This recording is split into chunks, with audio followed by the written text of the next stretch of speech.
बॉलीवुड की सबसे बड़ी प्रॉब्लम फेलियर नहीं बल्कि एक मैसिव हिट है। एक बड़ी फिल्म और इंडस्ट्री के लोग आपको एक पैसे छापने की मशीन समझने लगते हैं। तुम्हें करोड़ों रुपए दिए जाते हैं just to be in certain roles which you don't even want to be, and तुम उसे मना नहीं कर पाते हो क्योंकि तुम्हारे ईमान से बड़ी वो अमाउंट होती है। ये फ्राइडे फेम जस्ट पैसे नहीं लाता बल्कि सडन आइडेंटिटी डिस्टॉर्शन होता है, मार्केट ड्रिवन ब्रांडिंग हो जाती है, मार्केट इकोनॉमिक्स टोटली शिफ्ट कर जाती है, इंडस्ट्री की इकोनॉमिक्स शिफ्ट कर जाती है, ऑडियंस के जो एक्सपेक्टेशन है वो बहुत ज़्यादा पीयर प्रेशर डेवलप कर देते हैं एक्टर्स के ऊपर, एंड थर्डली एक्टर के अंदर एक फियर ऑफ फेलिंग होती है। बेसिकली जो स्टारडम है वो ताज से ज़्यादा एक पीयर प्रेशर बन जाता है एक्टर के लिए। Psychology behind sudden fame, the Baahubali effect. Sudden success equal identity shock. तुम ये बात समझने की कोशिश करो कि एक एक्टर जो 10 साल से स्ट्रगल कर रहा होता है, एक मीडियोकर अर्निंग ला कर दे रहा होता है बॉक्स ऑफिस पे, सडनली एक फ्राइडे ऐसा आता है जो उसे 1000 करोड़ फेस बना देता है, नेशनल आइकन बना देता है, ग्लोबल रिकॉग्निशन प्रोवाइड करवा देता है। एक्सटर्नली वो सब कुछ अचीव कर लिया होता है बट इंटरनली अभी उसका ब्रेन उस चीज़ को एक्सेप्ट नहीं कर पाता है। मतलब जो उसका एक्सटर्नल यूआई है वो तो अपडेट हो जाता है बट जो उसका इंटरनल यूआई है ना वो अभी भी लैग कर रहा होता है, जिसके चक्कर में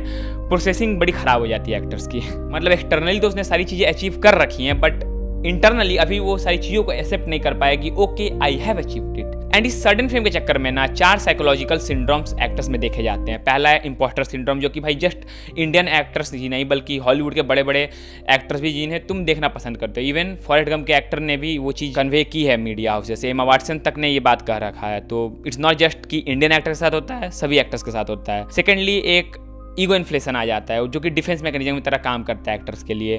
थर्ड आती है fear of losing relevance in the age of social media. ये काफ़ी ज़्यादा बड़ा फियर फैक्टर है। इन सारी बातों का सार इतना ही है कि एक बड़ी हिट के बाद एक्टर का ध्यान क्राफ्ट से ज़्यादा सोसाइटल इमेज पर शिफ्ट हो जाता है। जहां पहले सवाल हुआ करता था is this script good enough, अब वो सवाल तब्दील हो चुका है और सवाल पूछा जाता है will this be suitable for my image, जिसको हम द बाहुबली इफेक्ट से समझ सकते हैं। बाहुबली द बिगिनिंग के रिलीज के बाद प्रभास बेसिकली मास गॉड बन चुके थे, someone who attracts mass to the theatre, जो कि आज की डेट में भी ट्रू है। मतलब फर्स्ट डे ओपनिंग इनकी हर बार 100 करोड़ जाती है, मूवी कितनी ही सड़ी ही क्यों ना निकालें ये, मतलब वाहियात से वाहियात कोई गाली दे रहा है प्रभास का फैन, मतलब सड़ी से सड़ी पिक्चर ये निकाल रहे हैं और उसकी ओपनिंग 100 करोड़ ना जाए, ऐसा हो नहीं सकता। एंड पता है इसके पीछे सबसे बड़ा रीजन क्या है? प्रभास का sudden success. Prabhas was just a known in his regional language, या फिर यूट्यूब पे लोगों ने जब कोविड में उन्हें देखा तो बहुत लोगों ने जानने लगे, टीवी पे जो देखते थे। मतलब उनका मास अपील थिएटर वाला नहीं था, अगर टाइम पास करना है तो उनकी पिक्चरें लोग देखते थे। बट आफ्टर बाहुबली सब चीज़ें बदल गई, वो मास गॉड बन गए, someone who can bring audience to the theatre. And उस चक्कर में इंडस्ट्री के लोगों ने उन्हें जिस तरीके से ट्रीट किया वो कहीं ना कहीं पूरा उस बाहुबली के स्टारडम पे कैप्टिवेट करना चाहते थे। लेकिन इस हिट के बाद ना प्रभास के लिए बहुत सारी चीजें बदल गई। जो उनके पास स्क्रिप्ट आती थी अब वो स्क्रिप्ट से लंबी होने लगी, कैरेक्टर्स लेस ह्यूमन होने लगे, बजट हमेशा स्क्रिप्ट से ज्यादा वेटेज होल्ड करने लगा, एंड मिथिकल स्केल ज्यादा बढ़ गया इमोशनल डेप्थ से, जो कि सारी चीजें बाहुबली में नहीं थी। Baahubali is all about mythical beings, a human who is not human. Emotional depth Baahubali का बहुत इंसेन था, एंड आज के डेट में भी बहुत कम फिल्म मेकर्स उस तरीके के इमोशनल डायनामिक्स को एक्सप्लोर कर पाते हैं। बट आफ्टर बाहुबली जितनी भी स्क्रिप्ट प्रभास ने चुनी या फिर जितनी भी स्क्रिप्ट प्रभास को दिखाई गई ना, it was all to mimic the stardom of Baahubali. But जो स्टारडम बाहुबली ने उन्हें दिया वो कभी भी रिप्लेस नहीं किया जा सकता। जो ऑरा, जो पावर, जो फेम उन्होंने बाहुबली से अचीव किया ना, वो कोई और मूवी रिप्लेस ही नहीं कर सकती। अगर हम बोल दें यस को जो फेम मिला KGF से वो कोई और मूवी आने वाली रिप्लेस कर देगी तो वो पॉसिबल नहीं है। वो जो फर्स्ट फेम होता है ना वो इरिप्लेसिबल होता है, वो आपकी आइडेंटिटी क्रिएट करता है, वो मसल मेमोरी में इनफीड कर देता है ऑडियंसेस की कि आप कौन हो, एंड आप हर बार वही चीज़ रिप्लिकेट करना चाहते हो, एंड वो चीज़ कभी होती नहीं है। एंड प्रभास उस चीज़ के बहुत बड़े वाले एग्जाम्पल हैं। उनकी सारी मूवीज़ उसी ऑरा को, उसी स्टारडम को, उसी नॉन ह्यूमन वाले आइडेंटिटी को जिंदा रखना चाहती थी, and that's why they are all failing. Second topic आता है इंडस्ट्री इकोनॉमिक्स। देखो इस बात को समझना बहुत इंपॉर्टेंट है कि अगर एक एक्टर मैसिव हिट का पार्ट बन जाता है ना तो प्रोड्यूसर्स 4 चीज़ों पर इन्वेस्ट करते हैं। पहला है मार्केट पोजिशनिंग, दूसरा है सैटेलाइट वैल्यू, तीसरा ओवरसीज राइट्स, एंड चौथा है ओपनिंग वीकेंड नंबर्स।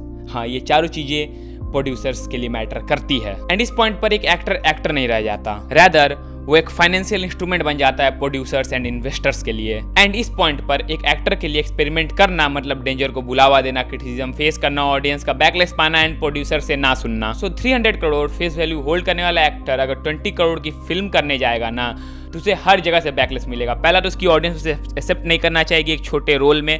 दूसरा, प्रोड्यूसर्स उस पर इन्वेस्ट करना नहीं चाहेंगे। जो डिस्ट्रीब्यूटर्स हैं वो पैनिक करने लगेंगे क्योंकि उन्होंने उसकी डिस्ट्रीब्यूशन के लिए पैसे दे रखे, and they would never want and 300 crore actor to do a 20 crore film, because distributions को तो पैसे को भाई कॉन्ट्रैक्ट दिया हुआ है कि भाई जब भी इसकी पिक्चर आएगी तुम्हें डिस्ट्रीब्यूट करना है। They would never want to publish a low budget movie on their theatre, क्योंकि भाई लोग उतना देखने जाएंगे ही नहीं, because that doesn't hold the mass appeal. तो एक्सपेरिमेंटेशन खत्म, मतलब ग्रोथ खत्म बेसिकली एक एक्टर के लिए। एंड इस सिनारियो में हम ऋतिक रोशन का केस स्टडी ले सकते हैं फ्रॉम द मूवी कहो ना प्यार है। इस मूवी के चक्कर में ऋतिक रोशन को नेशनल आइडेंटिटी मिली, नेशनल क्रश बन गए, डांसिंग आइकॉन बन गए, एक्शन हीरो बन गए, रोमांटिक सुपर हीरो बन गए, सुपरस्टार बन गए अपने ऋतिक रोशन। जो डिमांड थी ऑडियंस की कि repeat this system, and but वो कभी कर नहीं पाए वो चीज़। उस मूवी के बाद बैक टू बैक उन्होंने 2 से 3 आई गेस फ्लॉप दिए थे। ऑडियंस एंड क्रिटिक्स ने, मीडिया हाउसेस ने उन्हें वन फिल्म वंडर का टैग भी दे दिया था, but he overcome from that. But तुम बात समझो, अगर तुम्हारी एक आइडेंटिटी नेशन वाइड पॉपुलर हो जाती है ना, people will always want to see you in that scene only. अगर आप कुछ नया या फिर यूनिक करने की कोशिश करते हो तो आपको हर जगह से बैकलेस मिलता है। And it not just about the industry but it's also about us.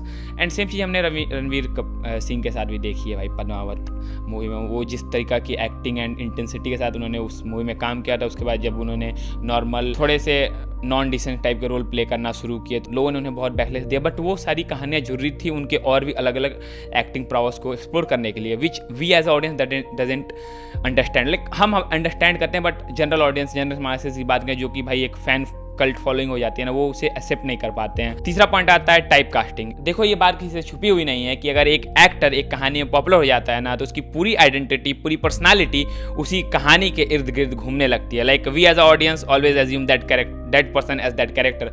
Prabhas is always correlated with Baahubali. तो बहुत गंदा सीन हो जाता है एक एक्टर के लिए, जैसे मैसिव हिट मिल जाती है उसको टाइप कास्ट कर दिया जाता है। एक ही टाइप के रोल, एक ही टाइप की कहानी, एक ही टाइप का emotional dynamics, and actors basically dies. Like उसकी जो क्रिएटिविटी है, जो ऑरा है, जो फेम है, सब धीरे धीरे खत्म होने लगता है, फेड अवे होने लगता है because of that type casting scenario. ऐसा नहीं है कि सिर्फ हमें इंडियन उसमें देखने को मिलता है। लाइक अगर हम ट्विलाइट सागा के दी उल्फ बॉय अपने टायलर लॉन्थरल जैकब की बात करें तो उसके साथ भी ऐसा ही हुआ। Like he was tagged as the werewolf guy from the series. तो बात समझो, यहाँ पे जस्ट 2 मूवीज से जब आपकी ऐसी आइडेंटिटी क्रिएट हो रही है तो फॉरेन में तो भाई पूरी फ्रेंचाइज चलती है। हमारे लिए Iron Man Robert Downey Junior है, कैप्टन अमेरिका स्टीव रॉजर्स है। It's quite worrisome for an actor जिसको एक फ्रेंचाइज का पार्ट बना दिया जाता है क्योंकि उसकी पूरी आइडेंटिटी वही बन जाती है। एंड हम ऐसा नहीं बोल रहे कि इसमें सिर्फ जस्ट एक्टर्स की गलती है, इसमें पूरे मीडिया हाउसेज, ऑडियंस सबकी गलती है, बिकॉज हम उस बंदे को उसी रोल में देखना चाहते हैं। जैसे कि हमारे सुपरमैन के साथ हुआ, हेनरी कैविल वाला Superman is the real Superman for us, no other person. So बात समझिए, ये बहुत क्रिटिकल बात है एक एक्टर के लिए कि भाई वो टाइप कास्ट हो जाता है ऑडियंस के द्वारा भी, प्रोड्यूसर्स के द्वारा भी, इन्वेस्टर के द्वारा भी, राइटर्स के द्वारा भी। भाई ये बंदे को तो हम ले ही नहीं रहे, लोग इसे ऐसे देखते हैं। एंड ये स्टीरियोटाइप तोड़ना बहुत इंपॉर्टेंट हो जाता है। इंडियन सिनेमा में एक ही बंदा जो स्टीरियोटाइप को तोड़ पाया है, जो कि है अपने शाहरुख खान एंड आमिर खान। ये 2 एक्टर हैं जिनको मैं पर्सनली बिलीव करता हूँ कि they are not type cast ever. Salman Khan type cast है, संजय दत्त तो अभी प्रॉपर टाइप कास्ट हो गए हैं, KGF एक्टर भी टाइप कास्ट हो चुके हैं, मतलब VS भी, और प्रभास टाइप कास्ट है, अल्लू अर्जुन भी टाइप कास्ट हो चुके हैं। Like every other actor is type cast except this 2 actors, अपने शाहरुख खान और आमिर खान। और रियलिटी में ना पूरी ऑडियंस जाती पूरी दोगली होती है भाई। मतलब वो बोलेंगे हमें कुछ नया चाहिए, बट अगर तुम उन्हें कुछ नया दे तो वो उसे रिजेक्ट कर देगी। जब वो नया बोलते हैं ना तो बस वो तब नया बोलते हैं कि भाई तुम पुरानी चीज़ों को एक नए रैपर लगा कर दे दो, हम एक्सेप्ट कर लेंगे। एंड इस चक्कर में सबसे ज़्यादा पिसता है एक मैसिव हिट वाला एक्टर। चौथा पॉइंट है bigger budget equals less creative risk. मतलब जितना बड़ा बजट उतना छोटा रिस्क, जितना छोटा बजट उतना ज़्यादा रिस्क। एंड छोटे बजट वाली पिक्चरों में बड़े एक्टर्स टाइप कास्ट नहीं होते हैं, बड़ी पिक्चरों में नए फेसेस को लाया नहीं जाता है, जिस चक्कर में कई बार हम बड़ी पिक्चर देखते हैं एंड वी फील कि भाई यहाँ इस बंदे को एक्टर नहीं होना चाहिए था। आदि पुरुष की चलो ओवरऑल स्टोरी टेलिंग ही खराब थी, बट जब हमने ट्रेलर देखा था, जब फर्स्ट लुक हमने देखा था, तो हमारा एक ही ओपिनियन था कि Prabhas was the not best fit for that character, because Prabhas का जो पूरा फेस एंड चार्म है वो मैच नहीं करता है राम जी के कैरेक्टर डेफिनेशन के साथ। तो we couldn't just accept that thing, and वो पूरा जो नेगेटिव परसेप्शन था उसके चक्कर में मूवी कई बार ख़राब हो जाती है। आप एक पर्टिकुलर आदमी का अराउंड कहानी लिखने लगते हो rather than कहानी के अंदर आदमी को फिट इन करना।